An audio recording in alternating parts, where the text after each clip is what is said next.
Olá pessoal, vimos na nossa última aula que os processos de transformação dos materiais de fabricação mecânica, elas transformam a forma, o tamanho e as propriedades do material.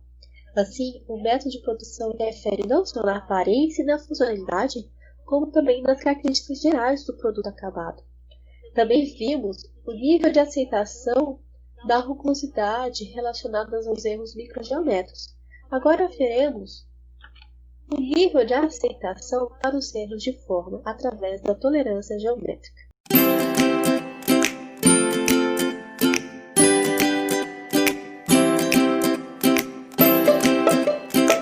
Conforme vimos anteriormente, a textura ela é composta por rugosidade e ondulações. A nível microgeométrico, a rugosidade, ou seja, na camada externa, e as ondulações referente à camada interna com macrogeométricos. Podemos então decompor a superfície da peça em rugosidade na camada externa, ondulações na camada intermediária e erros de forma na camada mais interna.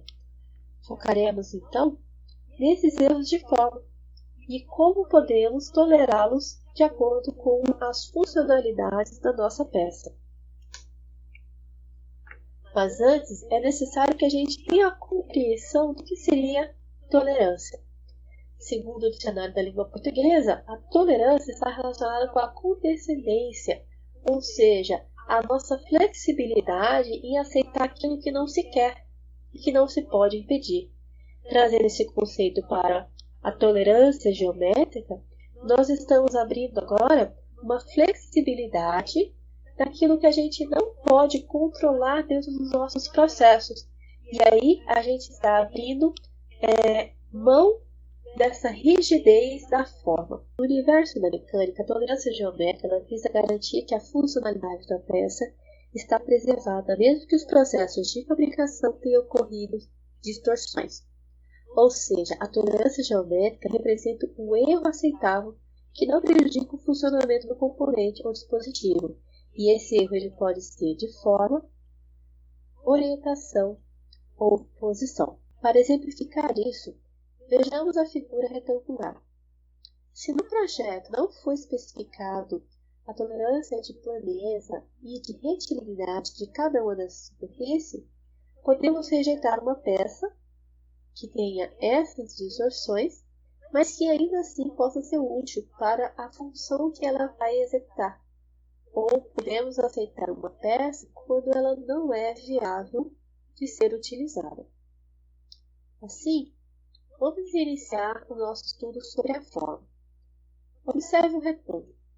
Aqui nós temos a especificação de retilidade dessa linha da peça. Então, o que corresponde a essa designação aqui? Significa que eu tolero na minha peça uma distorção dessa linha na faixa de 3 milésimos de milímetro. Seria como se estivéssemos com duas linhas espaçadas aqui, definindo a região de máximo e de mínimo da minha superfície. Por exemplo, eu tenho o perfil esperado, e o perfil real. Dentro desse planejado, a gente tem uma certa tolerância que a gente pode desviar do planejado, ok?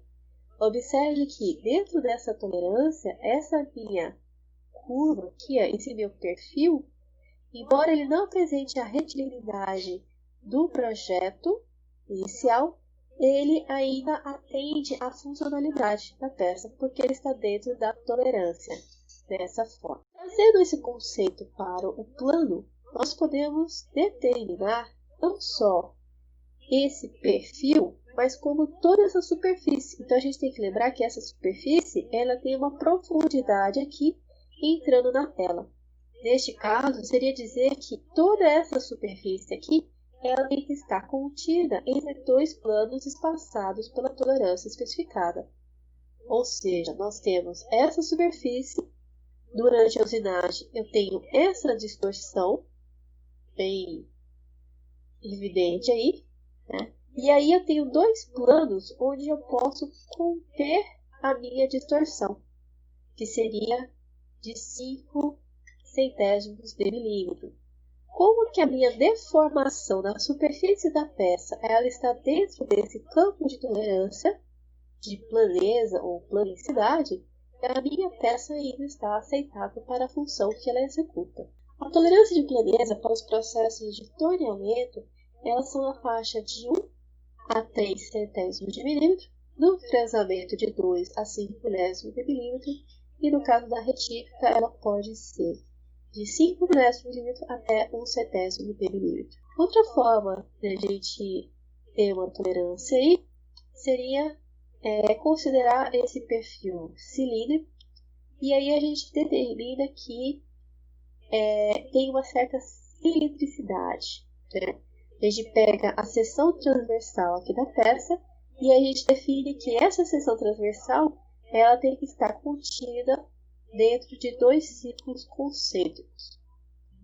Esse caso aqui é um caso bem específico, tá, da circularidade. Vamos observar aqui a figura, que a gente tinha a superfície planejada, nosso perfil de projeto. E aí eu tenho o meu perfil aqui, ó, minha tolerância interna e externa. Sabendo que o limite aqui, ó, de uma para outra é justamente aquele valor que a gente falou de 5 décimos de milímetro, certo?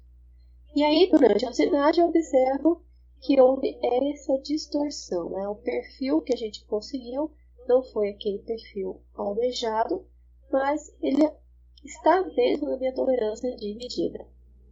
É importante a gente destacar que a circularidade, normalmente, ela só é utilizada quando a tolerância dimensional não é suficiente para o controle da peça. Tá? Então, quando a gente está trabalhando com casos de cilindros de motores a combustão e peças com altos índices de rotação, a gente está trabalhando com esse controle de forma. Dentro dessa tolerância, a gente tem que no torneamento, a gente já consegue obter 1 centésimo de milímetro, no manipulamento de 1 centésimo a 15 milésimos de milímetro, e na retífica a gente tem 5 milésimos a 15 milésimos de milímetro. Trazendo esse controle de forma agora para a questão tridimensional da peça, agora a gente não quer controlar só o perfil aqui, ó. A gente quer controlar toda essa superfície da peça, garantindo que ela tenha aquela seção transversal que a gente estava almejando, né? Que ela esteja contida naqueles 2 cilíndricos concêntricos. Bom, então, a gente tem uma tolerância aqui de 2 décimos de milímetro, e o que a gente tem aqui? Se houver um perfil cônico, né? Um perfil convexo ou côncavo, tá? Ele tem que estar dentro da nossa margem de tolerância especificada no nosso projeto. Seguindo agora a tolerância de orientação, nós temos 3 tipos de orientações, sendo a orientação paralela, corresponde à seguinte situação, né? A gente quer definir o perfil aqui interno, e a gente quer garantir que essas duas faces aqui, ó, essas duas linhas, elas estejam paralelas. Só que elas têm que estar paralelas em relação a uma referência, que é essa referência aqui de apoio da peça. Então, para a gente fazer a aferição, a gente tem que estar apoiada essa peça aqui, numa mesa de desempenho, e verificar se ela tem uma certa folga, um certo erro em relação a essa superfície aqui. Tá bom? Outra opção que a gente pode ter é verificar se meu perfil ele está a 90 graus de uma referência, que seria o caso da perpendicularidade. Então, a gente tem a nossa referência apoiada numa base, né? E a gente afere se ela consegue ter essa angulação especificada aí. Outra situação também seria o ângulo de inclinação.